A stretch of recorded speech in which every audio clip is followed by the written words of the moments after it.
Welcome to JTV news. Medchal జిల్లా షామీర్పేట్ మండలం తుమ్కుంటలో elevated corridor నిర్మాణం కోసం భూసేకరణపై అదనపు కలెక్టర్ విజయేందర్ రెడ్డి ఆధ్వర్యంలో ప్రజాభిప్రాయ సేకరణ చేపట్టారు.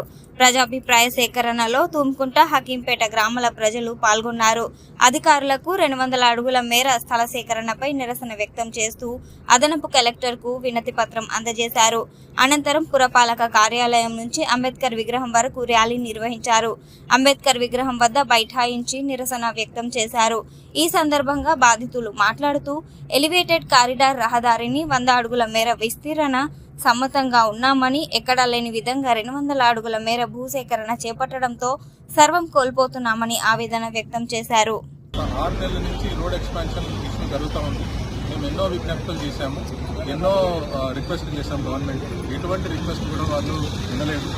వాళ్ళు చేసే విధానం వాళ్ళు చేసుకుంటూ వెళ్ళిపోతున్నారు, కానీ మా రిక్వెస్ట్ మాత్రం ఎట్టి పరిస్థితుల్లో వాళ్ళు చెవిలో పెట్టట్లేదు.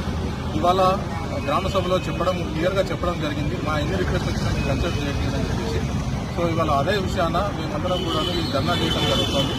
ఇక్కడి నుంచి మేము ఈ పర్టికులర్ ధర్నాని ఇంకా తీవ్రత చేయబడుతున్నాము. మాకు ఎటువంటి పరిస్థితుల్లో కూడా 100 ఫీట్ల కంటే ఎక్కువ రోడ్ అవసరం లేదు ఇక్కడ, అండ్ 100 ఫీట్లకే కుదించాలని చెప్పి మేము రిక్వెస్ట్ చేస్తున్నాం. బిల్డింగ్ కట్టినా బిల్డింగ్ రోడ్లో పోతే మేమేం మా పరిస్థితి ఏం కావాలి? మాకు శాఖగా ఏది వచ్చింది, మేము గంజి గట్కా రాగి అది మిగిలించుకున్నాము. మరి ఇప్పుడు మీరు రోడ్డుకు తీస్తే మేము ఏం చేసుకోవాలి? మాకు ఎట్లా కావాలి?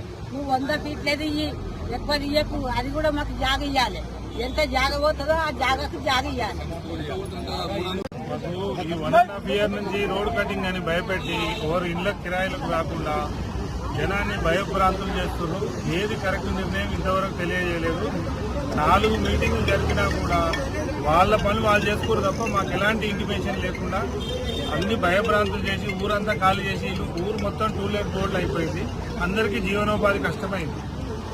ఎవరికి ఎలాంటి ఉపయోగం లేకుండా కేవలం గవర్నమెంట్ వాళ్ళ పని వాళ్ళు చేసుకుంటూ పోతున్నారు. వివరాలు ఏం తెలియజేస్తలేదు. ఈ రోజు కూడా ఏదైనా పైకి పంపిస్తా అంటుంది తప్ప మాకు ఎలాంటి సమాచారం లేదు. మీ ల్యాండ్ ఎంత అవుతుంది? మొత్తం ఉన్నదే ఒకటే ఇల్లు, విద్యాసాగర్ ఉన్న కాడికి పోతుంది. వేరే ఎక్కడ ఆపలేదు.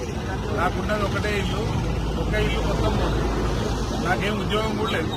నేను ప్రైవేట్ డ్యూటీ చేసుకొని బతుకున్నాను. ఎలాంటి ఆదాయం లేదు.